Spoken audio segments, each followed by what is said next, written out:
춘천 미술의 역사와 작가들이라고 하는 제목으로 우리 최형순 미술평론가님의 발제가 있겠습니다. PPT 자료이기 때문에 자리를 좀 정돈을 하고 그렇게 진행이 되도록 하겠습니다. 그러면 우리 최형순 미술평론가님 발제가 있도록 하겠습니다. 저는 춘천 미술에 대해서 발표할 최형순입니다. 춘천 미술을 얘기할 때는 그동안에 이제 우리 역사에서의 제례의 서화라고 불렀죠. 미술이라고 하는 용어가 없었습니다. 한 100여 년 전 이전까지만 해도. 그래서 그 서화로부터 이제 근대화된 경험을 한 이후의 미술에 대해서 작가들, 그 한국 미술에서 이제 좀 중요하게 이제 부각되고 있는 작가들로서 이제 춘천과 춘천의 연고를 두고 있었던 그런 작가들, 예컨대 뭐 춘천에서 태어났거나 아니면 또 춘천에서 이제 학교를 다녔거나 또는 춘천에 이제 그 뭐 교수로서 또는 직장을 가지고 있었거나 이런 분들이 한국 미술에서 이제 두각을 드러냈던 그런 작가들이 어떤 작가들이 있는가를 좀 한 8분의 작가를 선정해서 보여주는 것으로 저는 오늘 발표를 하려고 하고 또 그 중에서 이제 특히 이제 작품을 중심으로 해서 이 작가들을 살펴보려고 합니다. 화면이 이제 좀 많이 흐려가지고 잘 보이지는 않는데 이영일이라고 하는 작가입니다. 처음에 1928년에 이제 선전에 특선을 받았던 작품인데 그 선전이라고 하는 게 이제 조선미술전람회입니다. 그러니까 해방 이후에는 이제 국전이 아주 그 권위가 높았죠. 근데 이제 일제 시대에는 조선미술전람회라고 하는 것을 이제 열어서 이제 그 아주 권위가 이제 상당했었고 우리가 잘 알고 있는 박수근 같은 작가도 이 선전에서 입상하면서 이제 작가로 이제 성장해 가는 그런 길을 걷게 되죠. 이게 22년에 이제 그 선전이 처음 실시가 됐는데 28년의 작품이고 한데 그 이영일은 25년에 3등상을 받습니다. 3등상을 받고 이제 7회에 걸쳐서 아주 그 연속적으로 특선을 차지해서 바로 이제 추천 작가가 되는데 이 추천 작가의 건이라고 하는 건 뭐 엄청나다고 할 수 있죠. 근데 그게 이제 불과 20대이죠. 20대 이제 추천 작가가 될 수 있을 정도로 아주 실력은 아주 출중했던 작가라고 할 수 있습니다. 이 작품 같은 경우에는 이제 가을 소녀라고 하는 시골 소녀라고 하는 그런 제목을 가지고 있는데 그 일본을 이 작가가 유학을 했습니다. 유학을 하면서 일본에서 이제 사사를 받은 거지만 아주 유명한 그 화조 화가에게서 이제 사사를 받으면서 일본을 왔다 갔다 하고 하면서 시골을 이제 그 기차를 타고 지나오면서 받았던 인상 깊은 장면을 이렇게 화면으로 이제 그 옮기게 되었다라고 하는 그런 기록을 남기고 있습니다.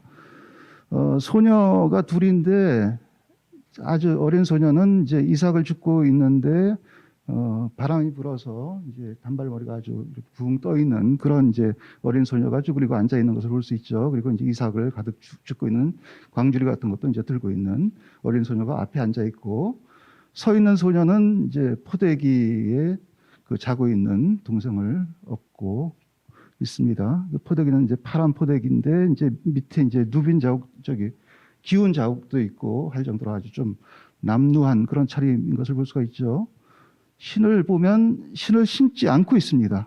그러니까 그 가을이고 이제 그 이삭을 줍는 이제 그런 상황이면 그런데 아주 좀 어려운 그런 이제 시골 소녀들을 이제 보여주고 있는 거죠. 그럼에도 불구하고 이 작품은 참 이렇게 유려하고 참 그 데생이라고 할 만한 것이 아주 격이 좀 높다고 할 수 있는 그런 작품이라고 할 수 있습니다. 그래서 그 일제 시대에 아주 귀중한 자료로 이제 그 문화재로 지금 이제 등록되어 있는 그런 작품이기도 합니다. 이게 72년에 이제 한국 근대 미술 60년 전이라고 하는 그런 전시가 있었는데 그 전시에 이제 새롭게 이제 조명되면서 아주 유명해졌고 그때 제가 찾아본 자료에 의하면 대한뉴스가 있는데 대한뉴스에 또 예, 그 60년 전이 이제 소개가 되고 이제 했을 때 이제 그만큼 이제 중요한 작가로 이제 이름이 높았던 그런 작품이라고 할 수가 있습니다. 자, 이 작품하고 이게 쉽게 비교가 될지 모르겠는데 이 작품하고 비슷한 작품이 있어요. 김기창이라고 하는 작가인데 김기창의 이제 가을이라고 하는 작품이 있는데 김기창도 얼마나 그 필력이 뛰어난 작가라고 그렇게 이제 알려져 있습니까? 운보경 입창.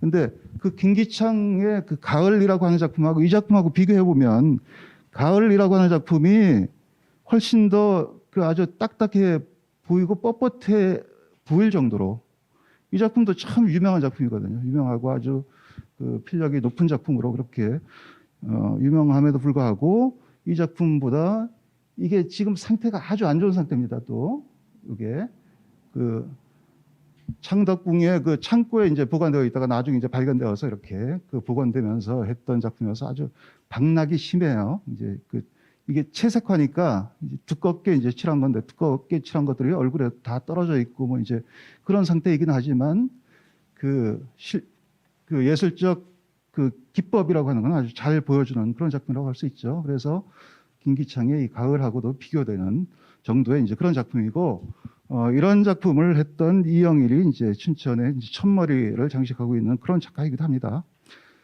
근데 한 가지 이제 조금 이제 고려하고 이제 좀 걱정되는 부분은 있죠.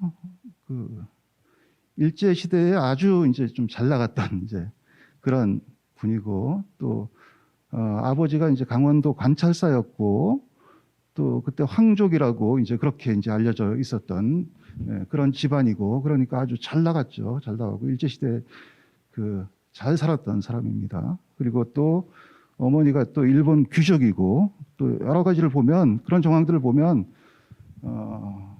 글쎄 우리 그 독립을 생각하는 우리의 입장에서 보면 이제 조금 이제 좀 걱정이 되는 부분이 좀 있어서 이제 그런 부분에서 이제 많은 우려를 이제 사는 작가이기도 하고요.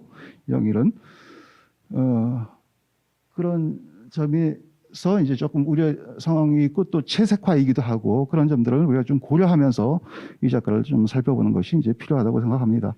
그래서 실제로 이제 그 해방된 이후에는 미술을 다 접습니다. 다 접고 이제 미술계에 이제 활동을 하지 않고 물론 이제 아주 친일의 행적을 막 이렇게 보여줬던 것하고는 조금 차이가 있어요. 친일 행적을 보여줬던 작가들 같은 경우라면 뭐 이제 일제 복납도를 그린다든가 뭐 또는 뭐 전쟁에 이제 전쟁 그 참전 그 태평양 전쟁에 참여를 독려하는 그런 성전 미술이라든가 뭐 이런 거에 이제 참여했던 그런 작가는 아니지만 외색을 좀 지녔다고 하는 점에서 조금 우려의 지점은 없지 않다라고 할 수 있을 것 같습니다.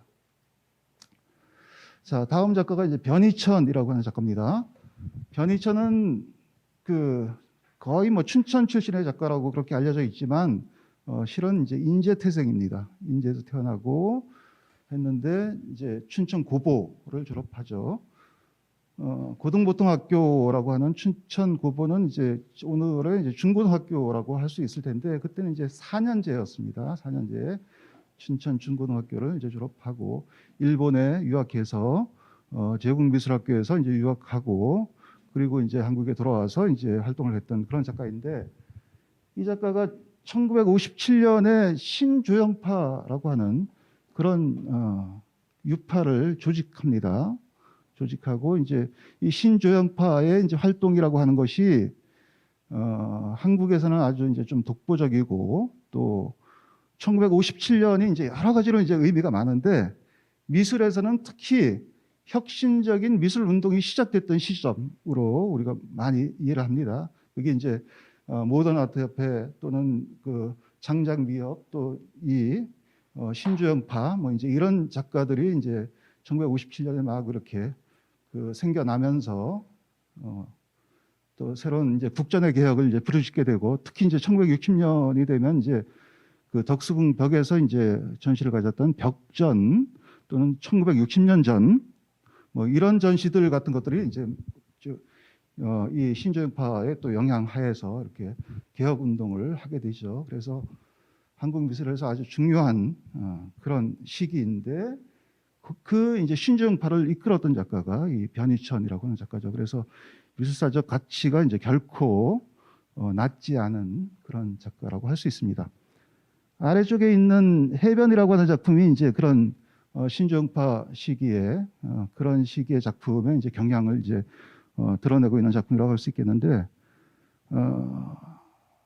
우리가 그냥 서양 미술사에서 이제 신조영파를 보면 몬드리안의 미술이 바로 이제 신조영파의 미술입니다.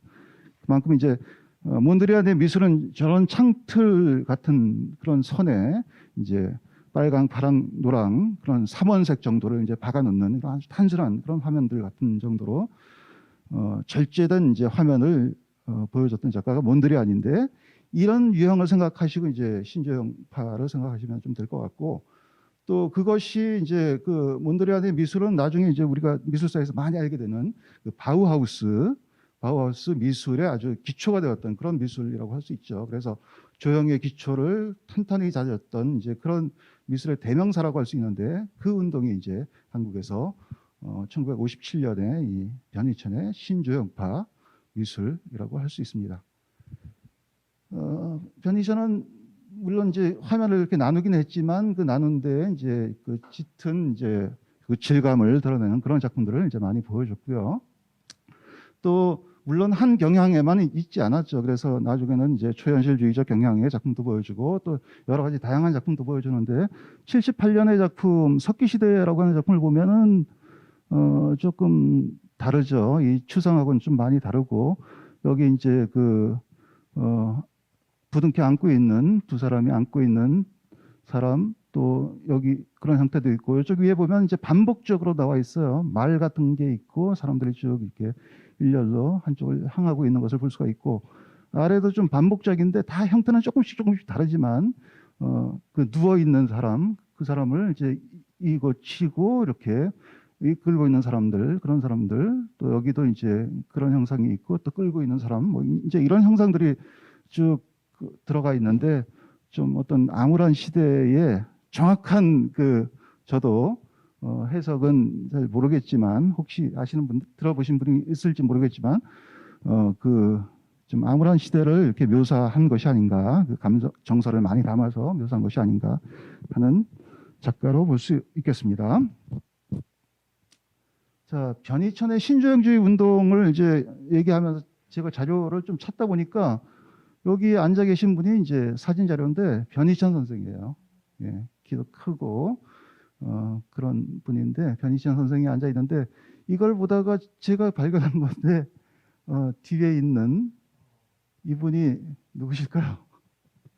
예, 알아보시네요. 네, 박수근 선생이더라고요. 그래서 실제로 이제 박수근이 이제 외국의 지인에게 이제 편지를 씁니다. 쓰기도 하고, 이제 그때 막 벽전하고 1960년 전을 언급하기도 하고, 또 신조형파를 이제 언급합니다. 신조형파를 언급하면서 이제 이런 작가들이 개혁과제, 당대 이제 혁명 과업을 위해서 이렇게 매진하고 있다, 이런 뭐 내용을 외국의 지인에게 이제 써서 보내기도 하는데, 그래서 그 박수근이 이제 분명하고 그 박수근의 귀중한 자료가 또한 될 수 있겠다 싶었습니다. 자, 다음 작가는 이철이라고 하는 작가인데, 이 작가는 횡성 출신입니다. 횡성에서 이제 탄생했지만 또 이제 춘천 고보를 졸업하고 춘천에서 이제 성장을 했던 그런 작가라고 할 수 있죠.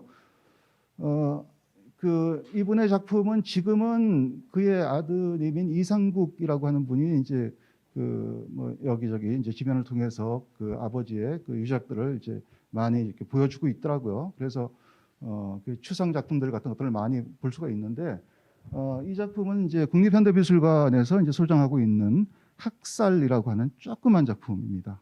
별로 유적이 많이 남아있지 않은데, 유화 작품으로, 아주 작은 작품으로 선혈이 아주 낭자한 이런 그 학살 그 칼 같은 게 보이죠? 칼이 있고 막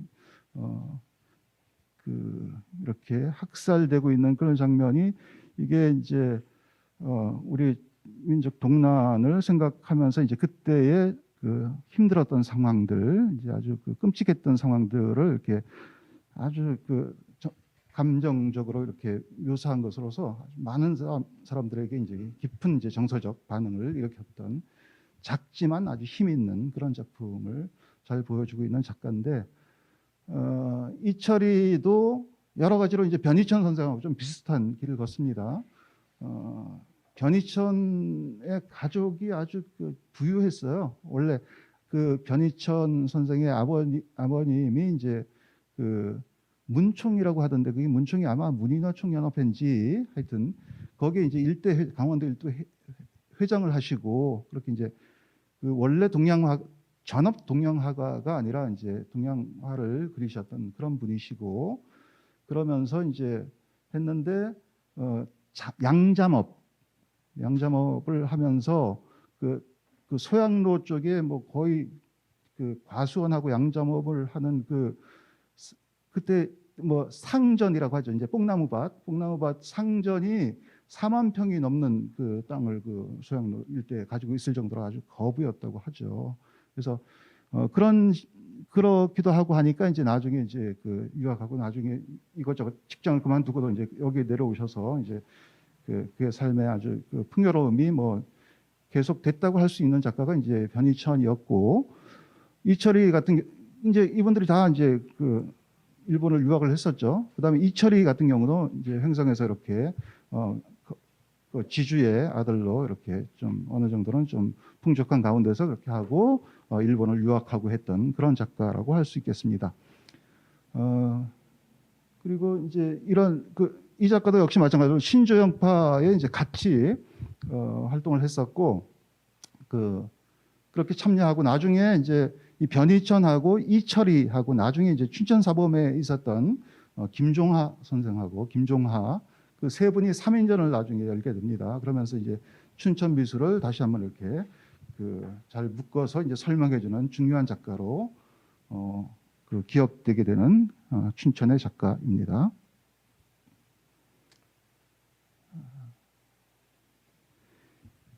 박수근을 소개하는 그림으로 사진으로 참 많이 보셨을 것 같은데, 창신동에 있는 박수근의 아뜰리에이자 박수근의 이제 그 집의 마루죠. 마루입니다. 이 작가도, 박수근도 이제 월남 작가죠. 이북에서 이제 그 전쟁 중에 이제 월남을 한 경우라고 할 수 있겠는데, 그게 이제 이북으로서는 이제 금성입니다. 금성. 지금 철원하고 양구 위쪽에 있었던 그 군이 이제 그 금성군인데, 그 금성에서 6.25 전에는 이북에서 그 조만식의 자유당 활동을 하고, 그러면서 이제 조금 반공적인 그런 활동을 좀 했던 그런 인물이라고 할 수 있죠. 그 미술 교사를 하면서 이제 그런 경향을 가지고 있으니까 이제 그 전쟁이 났을 때 이제 핍박을 받을 수밖에 없죠. 그러면서 이제 수복되고 수복되고 이제 국군이 진격했을 때 국군을 환영하고 이제 그런 와중에 이제 다시 후퇴를 하게 되니까 이제 남쪽으로 내려왔던 경우가 이제 박수근의 경우입니다. 그리고 그 가족들은 나중에 넘어오지 못하고 그때 같이 급해서 이제 혼자만 넘어왔었고, 가족들은 나중에 이제 그 전선을 넘어서 가족들이 이제 월남을 하게 되는 그런 작가가 되죠. 그래서 한국에서 아주 어렵게 살았죠. 어렵게 살면서 이제 군산에서 부도 노동자도 하고 뭐 이제 그러다가 서울 창신동에 이제 거기서 이제 가족들이 전부 다 월남한 가족들과 이제 재회를 하고 그렇게 되는데, 뭐 미군 PX에서 이제 그림을 그리고 이제 그러면서 어렵게 살면서 그때 만났던 인물이 이제 소설가로 박완서가 있죠. 박완서가 남옥이라고 하는 소설을 최초에 이제 장편 소설을 써서 등단하듯이 장편 소설을 이제 등단을 했는데, 박완서의 남옥의 주인공이 바로 이 박수근입니다. 이 박수근을 모델로 해서 처음에는 자기가 이제 미국 무대 PX에서 자기가 영어 좀 하고 뭐 이제 그러니까 좀 이렇게 좀 하대하듯이 환쟁이로 이렇게 불렀는데, 나중에 알고 보니까 이 작가가 그 선전에 계속 입상을 하고 했던 아주 유명한 작가였더라. 그리고 나중에 이제 그와 함께 하루 이제 퇴근길에 이제 몇 시간을 넘게 걸어서 이제 창신동에 가서 집에 가서 봤더니 집안 풍경이 저렇더라라고 이제 그 남옥에 이제 그 기록되어 있는 게 있죠. 이제 그런 장면들의 모습을 잘 보여주고 있는 그 창신동의 집입니다.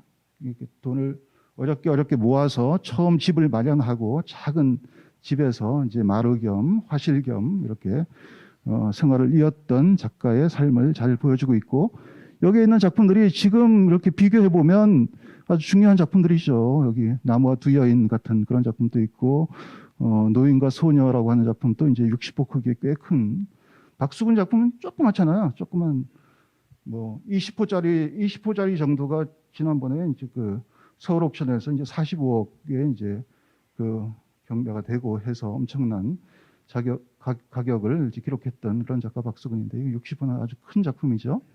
그다음에 절구질하는 여인, 또 이쪽에 이제 꽃피는 시절이라고 하는 뭐 그런 나무가 있는 작품들, 작품들 다 추적해 볼 수 있는 작품들입니다. 여기 이런 작품들을 가지고 있는 박수근이죠. 잘 알고 있는 작가인데, 이 박수근은 이제 양구 작가가 아니냐라고 그렇게 이제 말씀하실 수 있지만, 실은 뭐 양구에서는 그야말로 이제 양구를 추적해 가지고 양구 그가 태어났던 그 번지수를 찾아 가지고 거기에다 이제 박수근 미술관을 지었지만 흔적을 우리가 찾아내기는 좀 쉽지가 않죠. 그리고 또 대부분 거의 뭐 이제 거의 춘천에서 이렇게 그 선전에서 이제 작품 활동을 하면서 출품지가 춘천이었고, 그러면서 이제 춘천에서 이제 성장을 했던 작가라고 할 수가 있겠죠. 제가 그 짧은 시간인데 또 독촉까지 받았는데 그 조금 빠르게 될 수 있으면 하도록 하겠습니다. 노인과 소녀라고 하는 60호 그게 박수근의 작품이고요. 팔레터라고 하는 작품인데, 팔레터의 이제 세 작품을 이렇게 비교해 보니까 팔레터가 좀 다양하게 있는 것 같죠. 그런데 가운데 있는 이 팔레터는 이제 삼성미술관 류음에 있는 작품으로 아주 참 좋은 작품이고요. 이 작품이 오래전부터 이제 알려져 있는 작품이고, 또 요게 발이 좀 이쪽에 오른쪽에 약간 그 좀 발이 좀 나와 있는, 저기 무릎이 좀 나와 있는 그런 작품이 또 하나 있어요. 그래서 뭐 다양한 팔레터라고 하는 작품이 있는데, 제일 위의 작품은 조금 문제가 됐던 작품이죠. 45억에 이제 경매가 되어나서 조금 이제 그 위작 논란이 이제 좀 제기가 되어서 했는데, 아직까지도 이제 뭐 문제 소지는 있습니다. 법적으로는 이제 그 뭐 문제가 없다고 법적으로는 판정을 했지만, 학술적으로는 이제 여러 가지로 이제 판단을 해보고 연구를 해야 할 과제는 많이 남아 있다라고 저는 생각을 합니다.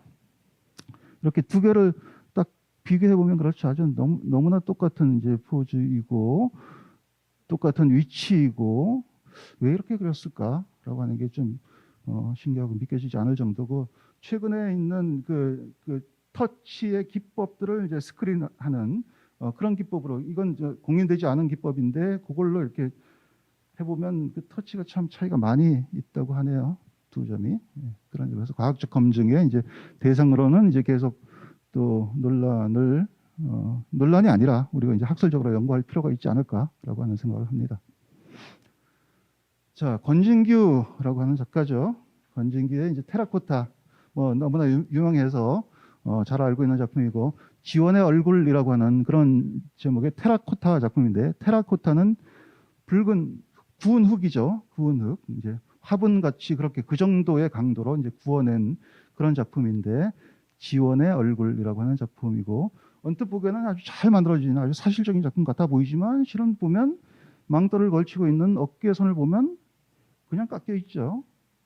그냥 삼각형입니다. 삼각형으로 이렇게 아주 파격적으로 이렇게 화면을 만들어 놨어요. 그 조형적으로 그렇게 이제 장치를 해놓고, 목도 아주 길쭉하게 이제 늘여놓고 이제 그런 작품임에도 불구하고 그 파격성이 전혀 이렇게 그 이상하게 다가오지 않는단 말이죠. 그것이 이제 작가의 어떤 기법, 그런 것들을 이제 잘 보여주는 작품이라고 할 수 있겠죠. 가사를 걸친 자조상이라고 하는 자소상이라고 하는 그런 제목의 작품인데 그 화가가 그리면 이제 자화상이고 그 조각을 하면 자각상이고 이거 소조로 붙여서 만드는 거 이제 깎아서 만드는 거를 이제 그 카빙 조각이라고 하고요. 붙여서 만드는 걸 이제 모델링이라고 하죠. 모델링. 그걸 소조라고 합니다. 그래서 자소상 이렇게 부르게 됩니다. 가사를 걸치고 있고 아주 수도하는 듯한 그런 인물의 모습 자소상을 이제 만드는 것인데 이게 한국에서는 잘 이제 그 이해를 받지 못하다가 일본에 가서는 무서울 정도의 힘찬 리얼리즘이라고 하는 찬사를 받았던 권진규의 면모를 잘 보여주는 그런 작품들이 아닌가 싶습니다. 자, 이런 작품들이 있었죠. 동선동 지금 성북구 동선동의 그 성심여대 그 바로 이제 그 북측 아래쪽에 있는 곳인데 거기에 본인이 일본에서 한국 와서 이렇게 직접 지었던 아틀리에입니다.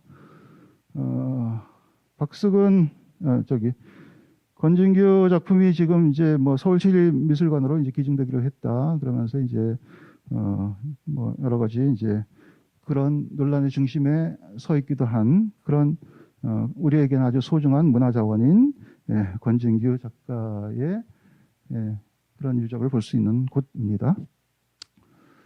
자, 그 이제 조금 그 이후의 작가들인데 장운상이라고 하는 작가입니다. 장운상 선생이고 이제 목불이라고 하는 그런 호를 쓰고 있는 목불 장운상 선생인데 이분은 이제 그 해방 이후에 한국에서 교육을 받았던 작가입니다. 그리고 서울대 출신이고 그때 이제 서울대에는 그때 월전 장우성 선생이 있죠. 그래서 월전 같은 경우는 이제 김은호에 직접 이제 그런 영향을 받았던 작가이고 그런 미인화를 그렸던 작가이기 때문에 이제 그 일제 잔재 또 외색 뭐 그런 것들이 이제 많이 이제 언급이 됩니다만 장운상이 이제 그런 혐의를 장운상에게까지 치운다고 하는 건 좀 불가할 것 같아요. 그거는 장운상은 이제 수묵을 중심으로 한 그런 이제 미인들을 한국적 미인의 전형을 창조하기 위해서 참 부단히 노력했던 작가고 정말 이쁘죠. 보면 정말 그 한국 미인의 전형을 잘 창조해낸 그런 작가가 아닌가 싶습니다. 뒤에 보면 이제 수묵화 같은 뭐 그런 여러 가지 정황들 같은 것들이 이제 잘 들어가 있는 그런 작품들을 많이 보여주죠. 역시 미인에 집중할 필요가 있을 것 같고요. 이것도 이제 문인화에 이제 많이 보이는 그런 파초나 이제 괴석 뭐 그런 것들과 함께 미인들을 잘 보여주고 있는데 자, 이런 미인도의 전통을 우리는 신윤복의 미인도에서 찾는 것이 합당하다고 생각합니다. 그리고 장운상의 이 수묵의 미인도는 이 신윤복의 이런 미인도하고 이제 많이 괴를 같이 하고 좀 있는 것 같아요. 제가 보기에도. 신윤복의 미인도 얼핏 보기에는 잘 안 보일 수 있지만 정말 그 사실적이고 그 화첩에 그려놓은 간단한 필로 그린 거하고 이 비단에 본격적으로 그린 그림하고는 정말 차이가 있습니다. 그리고 얼굴 같은 데 보면 이 초상화의 기법의 그 정교함이라고 하는 게 정말 빛나는 그런 작품이죠. 그리고 이게 여기에 이제 반박흉중의 만화춘이라고 쓰여 있고 그 흉중이 아주 그 본기운이 가득한데 그 필단 능력 필 끝은 능히 물전신이라고 쓰여 있어요. 뭐냐면 인물을 정신이죠. 정신을 전할 정도이다. 자기 작품에 대해서 자기가 이렇게 극찬을 아끼지 않았어요. 붓끝은 인물의 정신까지도 옮겨놓을 정도다라고 이제 그렇게 아주 극찬한 그런 스스로가 그렇게 자평한 그런 작품입니다. 그만큼 아주 정교한 작품을 이제 잘 보여주고 있는 작품이라고 할 수 있겠는데 이게 이제 초상화를 그릴 때 이제 이게 바로 그거였거든요. 우리가 한국 전통의 초상화하면 전신사조죠. 전신사조라고 하는 게 뭐냐면 그 정신을 전하는 것, 이게 정신까지 옮겨놓은 것, 그게 이제 초상화의 아주 중요한 격언 같은 것이었죠. 그리고 일호불사, 그러니까 하나의 털 하나, 일호, 털 하나가 다르지 않더라도 편시타인이다. 그러니까 분명히 그것은 즉 털끝 하나라도 이제 다르면 그것은 타인이다. 예. 같은 사람이 아니다라는 거죠. 그래서 이런 것이 이제 우리 초상화 전통에서 아주 중요한 것이었는데 그 전통을 잘 보여주고 있는 이런 전통을 이제 이 장문상이 이런 미인도 속에서 이제 잘 보여주고 있단 말이죠. 그런 작가들이 있습니다. 자, 장문상은 춘천 태생입니다. 그리고 서울대 나왔고 그 다음에 동덕여대 교수를 했었고 부인께서도 이신자 여사는 지금 예술원 회원이시죠. 이시고 목불 선생은 일찍이 타계하셨어요. 82년도에 타계하셨습니다.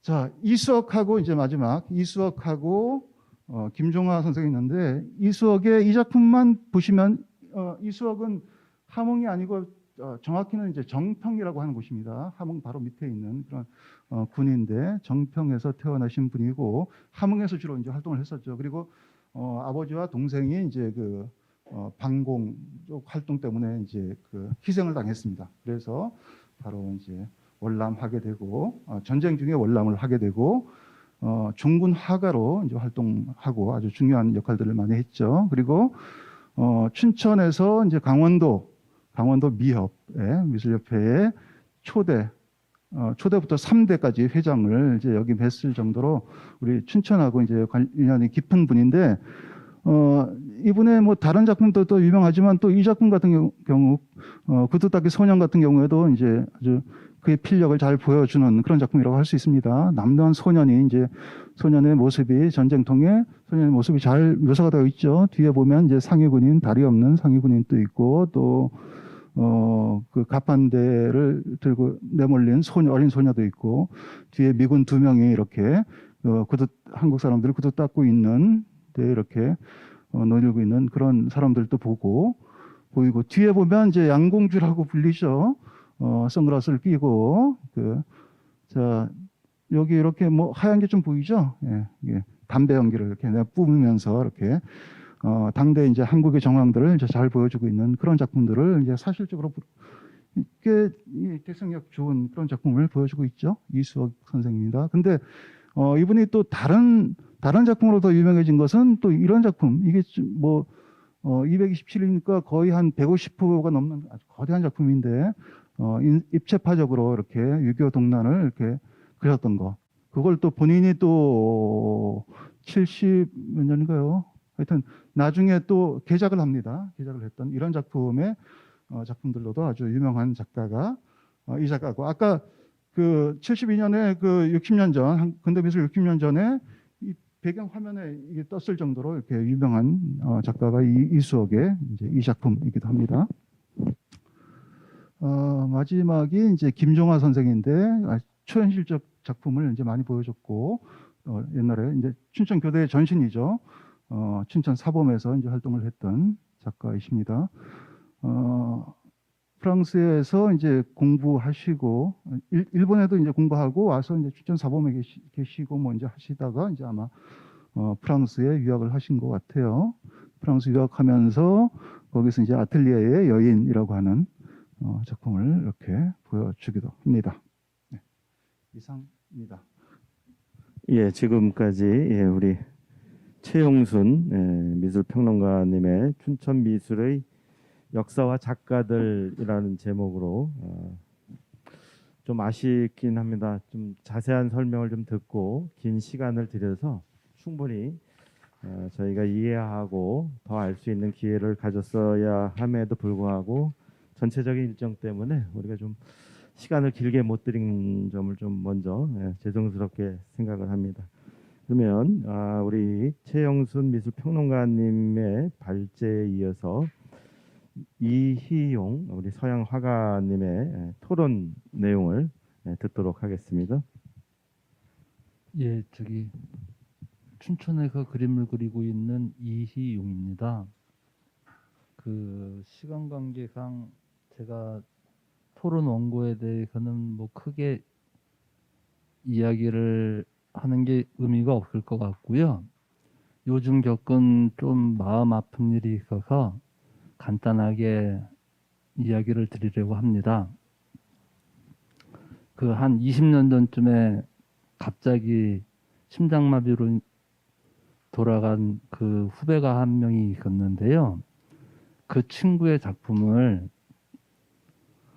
어딘가에 이제 공공기관 쪽에 믿고 맡길 수 있는 기관을 찾아서 이제 노력을 많이 했는데 그게 성사가 안 돼서 그 후배의 친구가 그 어려운 여건 속에서도 한 20몇 년 동안을 쭉 작품을 보관을 해오고 있었어요.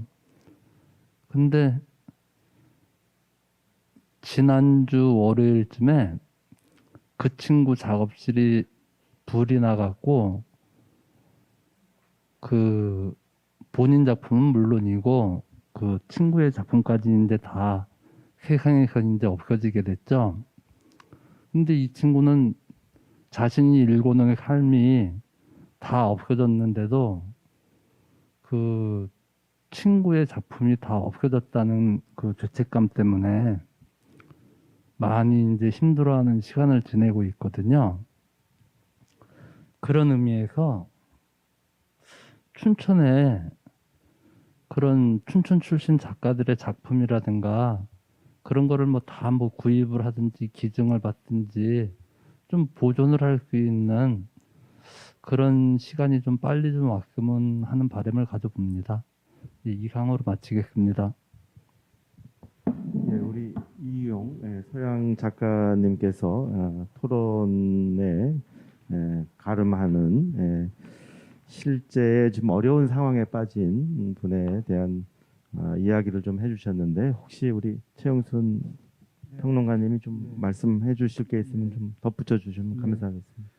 제가 뭐 깜짝 놀라야 되는데 그 깜짝 생각보다 좀 차분하게 이제 반응할 수 있었던 것은 저도 이제 살짝 얘기를 들었습니다. 근데 그게 그게 좀 아주 어려운 일이고 하기 때문에 좀 여러 가지로 이제 제한적으로 이제 말씀을 드리고 있는 정황인 것 같고요. 그러면서 이제 또 발제 토론문에서도 이제 좀 필요하다고 했던 것은 이런 문화유산이나 뭐 이런 것들을 어떻게 지킬 것이냐 하는 것이 이제 미술관 문제하고 이제 좀 연결이 되죠. 그래서 미술관이 좀 있어야 아까 이제 음악 같은 경우에는 참 이렇게 열악한 상황이다 이제 그런 것들을 이제 많이 강조하셨는데 그렇게 보면 음악은 그나마 뭐 그 교향악단도 있고 여러 가지로 이제 뭐 지원도 있고 또 문화재단에 200억 예산이면 그 중에 한 반 정도가 이제 음악이나 뭐 이런 공연 쪽으로 이제 많이 쓰이고 있고 뭐 상당한 정도는 지원을 받는다고 할 수 있죠. 미술하고 비교해 보면 그런 점에서 미술은 정말 거의 뭐 전무한 그런 대책이 없는 그런 이제 문화 정책 속에서 지금 춘천 같은 경우에는 지금 있다고 할 수 있습니다. 제가 뭐 간단히 좀 듣긴 했습니다. 미술 춘천 시립미술관이 이제 진행되고 있다 또는 뭐 투영자 심사에 들어갔다 뭐 이제 그런 소식을 전해 듣기도 했는데 그게 또 이제 한 몇 년이 걸리겠죠. 몇 년 걸리고 저희가 그런 정책 결정에 뭐 참여하거나 진행에 참여한 바는 없습니다만 좋은 소식이라고 생각하고 이제 응원하는 그런 입장이라고 할 수 있습니다. 아까 발제 중에 뭐 다 얘기는 못했지만 이제 권진규라고 하는 그 좋은 자산이 있었을 때 그 계기가 제주 같은 경우에는 이제 김창렬 미술관만 해도 기증이 김창렬 선생이 이제 기증을 해서 제주 도립미술관으로 이제 김창렬 미술관이 있거든요. 아직 생존 작가임에도 불구하고 그런 계기인데 거기에 비하면 권진규는 더 좋은 그런 자산일 수가 있잖아요. 권진규를 이제 중심으로 놓고 물론 그걸 이제 시립미술관으로 운영하면 되죠. 운영하면서 이제 다른 작가들에게 혜택이 돌아가고 그게 권진규만 기리는 일이 아니라 그래서 건진기와 함께 이렇게 그 춘천 미술관이 이제 좀 상생하는 그런 미술관이 좋지 않을까 이제 그런 상상을 해봤습니다만 역시 이제 그런 기회를 이제 다 놓치고 있는 뭐 그런 상황인 것 같아요. 하여튼 그 문화예술을 이제 최우선으로 하는 그런 뭐 시정 정책에 따라서 춘천도 좀 차츰은 좋아지지 않을까 하는 그런 기대를 합니다. 예, 답변을 들었습니다. 예. 그 사회를 보면서 이끌어 나가는 입장에서 좀 안타까운 이야기들이 아마 이 예술계 쪽은 좀 많이 있는 상황 같습니다. 이야기를 들으면 들을수록 우리의 그 문화예술계 쪽에 어떠한 지원, 제도적 지원 이런 것들이 절실히 더 요청되는 상황 같고요. 그러려면은 우리 각 장르, 각 분야의 분들께서 이 지금 있는 파일을 내 쪽으로 끌고 오는 그런 방향보다는 그 파일을 키워서 서로가 조금 더 나아질 수 있는 그런 환경을 만드는 그런 네트워크나 이런 것들이 좀 만들어지면 어떨까 하는 생각을 하게 됩니다. 그래서 제 1부 시간이 조금 지났는데요. 우리 제 1부의 두 번째 순서로서 우리 최영순 평론가님과 이희용 작가님 두 분 모셔가지고 발제와 토론을 들었습니다. 이것으로 제 1부를 모두 마치도록 하겠습니다. 10분 휴식 뒤에 2부를 진행하도록 하겠습니다.